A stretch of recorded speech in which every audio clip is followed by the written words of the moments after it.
કેટલા બનેલા કાલાવાલા કરી જાય તો એવા ભગવતીના કાલાવાલાની બે કડી બહુ પ્રખ્યાત થયેલી છે. બહુ જાજા બધા કલાકારોએ ગાય છે. 400-450 કલાકારોનો અંદાજ તો છે અને ગાય છે.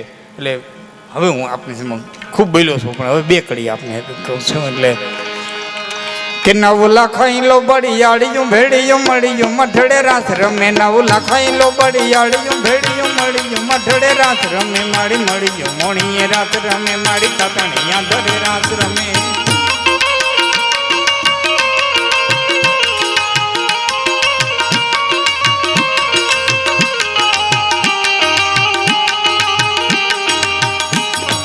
કાળી કાંબળિયું લાલ દબડિયું ફૂલ છબડિયું સિર પરે હૈ હેમ હસડિયું માણેક મઠિયું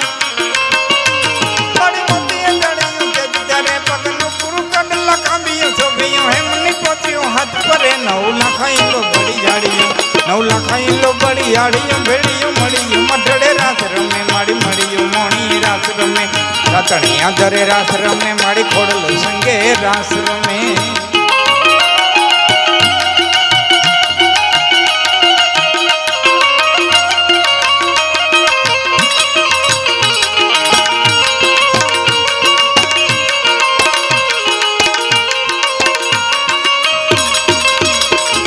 જબર જોરાડિયું જોગ જોગણિયું રંગ ઢાડિયું રાસ રમે. નવરાત નવેલિયું બુઢિયું બાળક સંગ સાહેલિયું સાથ રમે. મારી સંગ સાહેલિયું સાથ રમે.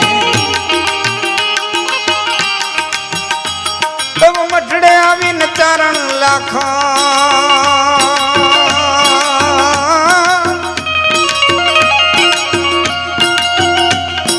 મઠડે આવીને ચારણ લાખન સોનલ માને પાઈન મેં 9 લાખાઈ લો બળિયાળિયું 9 લાખાઈ લો બળિયાળિયું ભેડિયું મળ્યું મઠડે રાસ રમે. મારી મળ્યું મોણીએ રાસ રમે. રાતણિયા ધરે રાસ રમે. મારી ખોડલ સંગે રાસ રમે. મારી મોગલ સંગે રાસ રમે. મારી પીઠળ સંગે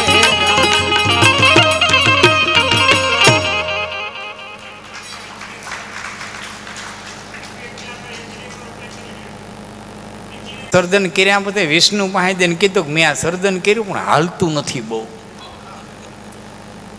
એટલે વિષ્ણુએ કીધું હું સર્જન કર્યું કે પ્રભુ 84 લાખનો ફેરો મેં સર્જો. 4 ખાણી સર્જી. શ્વેતજ, અંડજ, ઉદ્ભીજ અને જરાયુજ. ભાગવતમાં બહુ મોટું છે એટલે ટૂંકમાં તમને કહું. શ્વેતજ જ્યાં સૂર્યનારાયણનું કિરણ ન પહોંચે અને પરસેવાથી જીવ ઉત્પન્ન થાય એવા 21 લાખ પ્રકારના દીવા ધરતીમાંથી આવે. માથામાં ટોળા પડે તોય ભલે, મગમાં મટકા પડે તોય ભલે, ઘઉંમાં ધનેડા પડે તોય ભલે, સૂર્યનારાયણનું કિરણ ન પહોંચે જેવા જીવ ઉત્પન્ન થાય એવા 21 લાખ પ્રકારના આવે. એને શ્વેત જ કહેવાય. અંડજ ઈંડામાંથી નીકળે એવા 21 લાખ પ્રકારના આવે.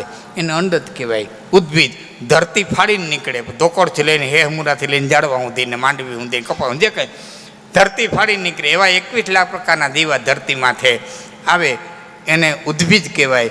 અને જરાયુજ, જરાના 2 અર્થ થાય. ઘરાના જો કે ઘણા અર્થ થાય. જરા એટલે તાવ થાય, જરા એટલે ઘટપણ થાય, જરા એટલે ઓળ થાય, ઘણા બધા અર્થ થાય. તો જેની માથે ગર્ભનો ઓળ ઢંકાયેલું હોય, જર ઢંકાયેલી હોય, જેમાં આપણો સમાવેશ થાય એવા 21 લાખ. આ 4 પ્રકારની મેં ખાણી સર્જી પણ ભગવાન હાલતું નથી. એટલે બ્રહ્માએ કીધું કે કંઈક કરો ને. વિષ્ણુ કે કંઈક નમૂનો લઈ આવો. 4 નમૂના લઈ ગયા. એક માણસનો, એક પશુનો, એક પંખીનો અને એક ઝાડવાનો. જોઈને નારાયણે કીધું ટેકનિક તો બરાબર છે, ટેકનિક બરાબર છે પણ હાલતું નથી. કે બરાબર છે ને એટલે નથી હાલતું. ઘણીક વખત છે અતિ સુંદરતા નકામી.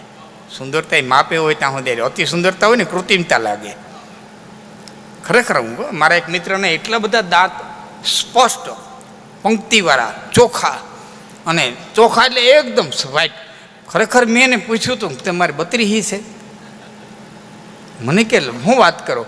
મેં કીધું તમારા દાંત મને અતિ સુંદર દેખાણા. એટલે ઘણી વખત છે ને અતિ સુંદરતા છે ને એ ભગવાન કે આમાંથી એક કામ કરો, એક નટબોલ ઓછો કરી નાખો, તમે હુઈ જાઓ તો હાલ છીએ.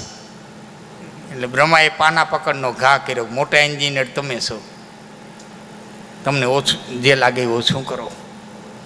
નહોતો એક જણો મોટરસાઇકલ હમું કરાવવા ગયો હતો, ગેરેજ વાળા મોટરસાઇકલ હમું કરતો હતો ને, મોટરસાઇકલ વાળાને કે ઓલું દહાની પાનું દેતો, એટલે બારાનીનો ઘા કર્યો. દહાની હાલે બારાની પણ કામ સારું થવું જોઈએ. તારો બાપ કે દહાની બોલે બારાનું કામ સારું થાય, એને એમ કે મોટું હોય છે કામ સારું થતું. મજા દેવ કે એમ હેનરી ફોર્ડ જેને મોટરનું સંશોધન કર્યું ને, પહેલી મોટર જગતમાં કોઈ બનાવી તો હેનરી ફોર્ડે. એ હેનરી ફોર્ડ પોતાની ગાડી લઈને નીકળ્યા ને, એમાં ગાડી ખોટકાઈ ગઈ. ખૂબ કાંઈશ કરી હાલીને, એમાં ગાડા ખેડૂ નીકળ્યો. એટલે કીધું ભાઈ મારી ગાડીની પાછળ બાંધી લે. એટલે બાંધી લીધી. નજીકમાં ગામ હતું, ત્યાં સિટી હતું, ત્યાં લઈ ગયા ગેરેજ વાળાની ગાડી. એટલે હેનરી ફોર્ડ એને $10 $10 દેવા માંડ્યા. એટલે કીધું ભાઈ મારે જોતા નથી, મેં તો ખાલી સેવા કરી. કે ભાઈ ના તો મુંજામાં હું હેનરી ફોર્ડ આ મોટરનું સંશોધન મેં કર્યું. એ કે તમે જે હોય, પણ મને એટલી ખબર પડે કે હેનરી ફોર્ડ છે ને આવા ઠોઠા લઈને ન નીકળે.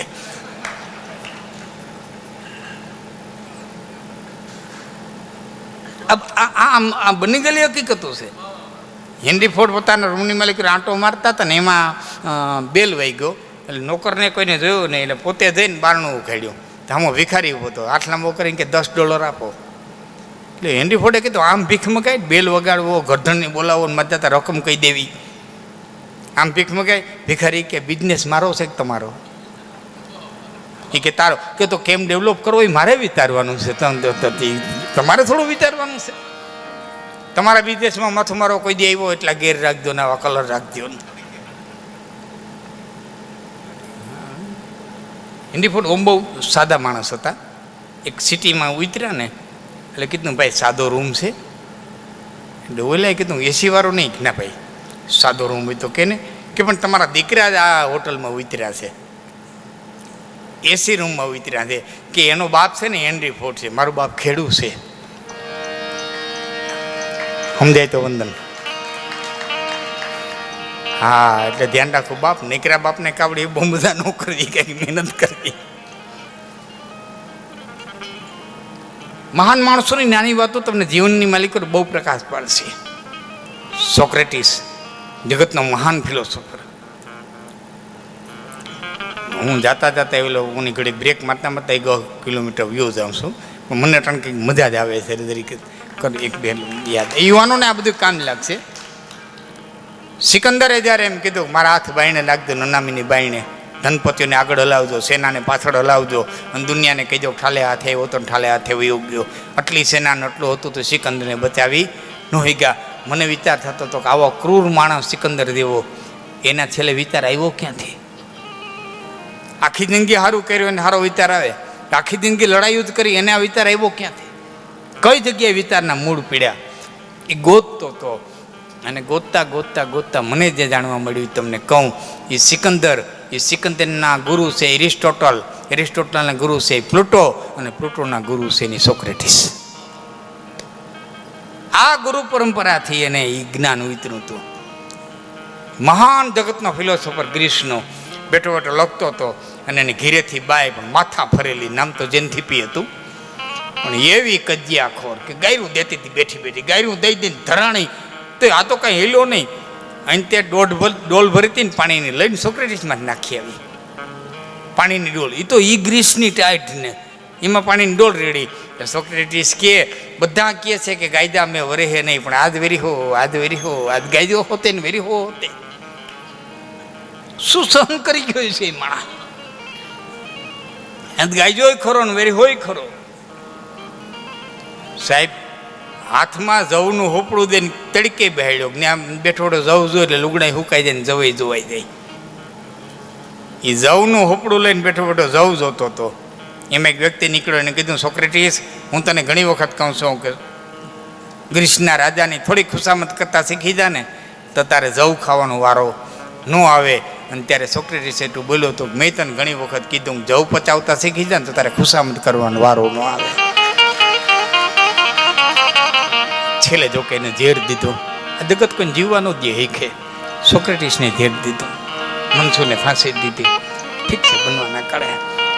પણ કહેવાનો મારો ભાવ છે કે મહાન માણસોમાં પણ ઘણી બધી નાની વાતો બહુ જાણવા દેવી પડી હોય. આમ પાના પકડ દઈ અને બ્રહ્માએ કીધું કે તમે મોટા એન્જિનિયર છો ને તમારે ધ્યેયમાંથી કાઢવું હોય એ કાઢો. એટલે નારાયણે ચારેયમાંથી પાના પકડ લઈને એક એક નટબોલ કાઢી લીધા. શું કાઢ્યું? પંખીડામાંથી લોભ કાઢ્યો, જાડવામાંથી મોહ કાઢ્યો, પશુમાંથી વાચા કાઢી. પંખીડાને મોહ લોભ નહીં, બિસાણા ત્રણીને વિયા જાય. જો પંખીડાને લોભ હોત ને તો ભાદરે મહિને મિટિંગ કરીને બે કે એલા ભાઈ હાવ 2-5 મણ ભેરું કરી લેજો, મરી ગયા પાસે નાખે કે ન નાખે. તો એટલું પંખી ભેરું કરવા બે તો માણસને તાકાય છે ખેડૂત દીકરા નહીં કે દાણો ઘીરે લઈને આવે. બિસાડા ત્રણેય વિયા જાય, એને કોઈ લોભ નથી. જાડવામાં જ મોહ કાઢી લીધો. વરોધી થાય જાડવું જોવાની ધારણ કરે, હવ નહીં હરા વરહે આવે ને વળી પણ જોબનને જરા ફેર ના આવે. ફારબસ તો હવ નહીં હરા વરો થાય જાડવું જોવાની ધારણ કરે પણ એને મોહ નથી. માણા પાસો જુવાન થતો હતો.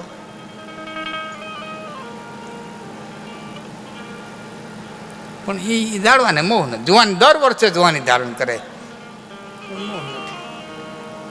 એમાં જ મોહ કાઢી લીધો. પશુમાં જ વાતા કાઢી લીધી. બળદ ભૂખો હોય કે ધરાયેલો હોય, જોડો એટલે બિસાડો તરત હાલતો થઈ જાય.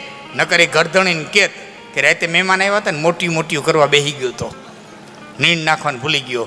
મૂળથી 2 પૂડા નાખ, હું ખાઈ લઉં, પાણી પી લઉં, આડે પડખે થઈ લઉં, વામ કોક્ષી કરી લઉં અને પછી કહું તો અહીં જોડી દે. નકર માથું મારે મારી નાખે. તાકાત છે થોડી, બિચારા ભૂખ હોય ધરાઈ લો. પશુમાંથી વાતા કાઢી લીધી, જાડવામાંથી મોહ કાઢી લીધો, પંખીડામાંથી લોભ કાઢી લીધો અને માણસમાંથી સંતોષ કાઢી લીધો. તે દીની આમ ન માલે, આમ ન માલે, આમ ન માલે. એક સંતોષ આવી જાય તો માણસ પૂરો થઈ જાય. મકાન બનાવતો હોય તેમ જોયું લેવલ? કોઈ જોયું કે નહીં? મકાન બનાવતા પાણામાંથી આ મૂકીને લેવલ કીએ.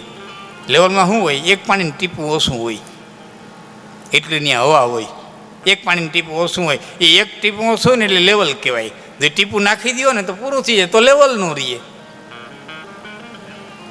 એટલે આ લેવલ રાખવા હાટ છે ને, હું એક એક ટીપું ઓછું રાખ્યું. કોઈ નામ બુદ્ધિ, કોઈ નામ તેજ, કોઈ બધામાં એક એક ટીપું. સંપૂર્ણ કોઈ નથી. હજારો અવગુણમાં એક ગુણ છુપાયેલો છે ને હજારો ગુણમાં એક અવગુણ છુપાયેલો. સંપૂર્ણ હોય તો એક પરમબ્રહ્મ પરમાત્મા, એના સિવાય દુનિયાના પટમાં તે કોઈ દી કોઈ એક ઈશ્વર, એક નાથ, એક અદબ કારીગર, એવો કારીગર કે સમસ્ત જગતને જે રમાડે રાખે છે. હવે છેલ્લી વાત કરી દો, મને લાંબી ફરમાઈશ ન કરતા, પછી હું છેલ્લી. એવું રમાડે છે કે બત્રીપુત્રાના ખેલવાળાને જેણે જોયા છે, 10 આંગળીએ બત્રીપુત્રા રમાડતો. એમાં રાજા આવે, રાણી આવે, ડગડગીયું આવે, હા દડો ઉલારવા વાળી જોયા ને બત્રીપુત્રા. દડો ઉલારવા વાળી આવે, રાજા આવે, રાણી આવે, ડગડગીયું આવે, એમાં નોકર આવે, એમાં વળી એક બીજો રાજા આવે લાકડાની ઝીણકી તલવારને. એ 2 રાજાનું યુદ્ધ થાય.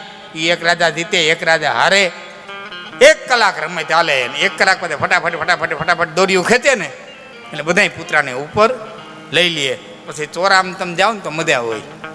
ચોરામ જઈને જવો ને તો એક જ હુંડામાં પીડ્યા હોય. રાજા એમાં, રાણીએ એમાં, ડગડગીયું એમાં ને એમ. અહીં છે ત્યાં સુધી લાખણસિંહ ગઢવી ને વાઘજીભાઈ સરપંચ ને ધીરુ અંબાણી ને અહીંથી જેવી દોરીઓ ખેંચીને એક જ હુંડામાં બધાય.